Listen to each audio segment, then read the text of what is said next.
তো দেখো কয়েক হাজার হাজার মানুষ কিন্তু এখনো আসছে, এখন বাজে রাত দুপুর, এই সকাল কিন্তু 8:30, আর 8:30টার সময় কাদার মধ্যে কি অবস্থা বুঝতে পারছো। এই কাদার মধ্যে কিন্তু প্রচুর মানুষ আসছে, দোকানদানি কিন্তু কাদার মধ্যেও বসে রয়েছে এই মাদপুর বা জকপুরের মেলাতে।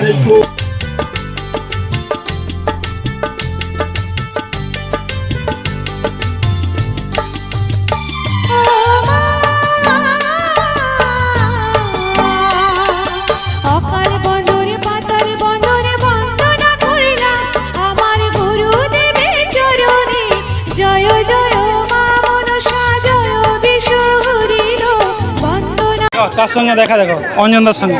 অঞ্জনদা কখন এসছো তুমি? ধরো একটু উঠতে পারছি না। এটা জুতা পরে থাকলে উঠা যেত। কখন এসছো অঞ্জনদা, কখন এসছো? এই ভোর 3টে। ভোর 3টের সময়? ও মাই গড, এত সকালে! দেখো ক্রেজ দেখো খালি, মানে ছাগল ট্যাগল সমস্ত কিছু কিন্তু পুরোপুরি চলে যাচ্ছে। আর দেখো লক্ষ লক্ষ মানুষের কিন্তু ভিড় এই জকপুর মা মনসা দেবী মন্দিরের সামনে। দেখি আমাকে একটু সাইড দেখি, অঞ্জনদা ভিড় হয়েছে। আরে লং ভিডিও শর্ট, হ্যাঁ ঠিক আছে।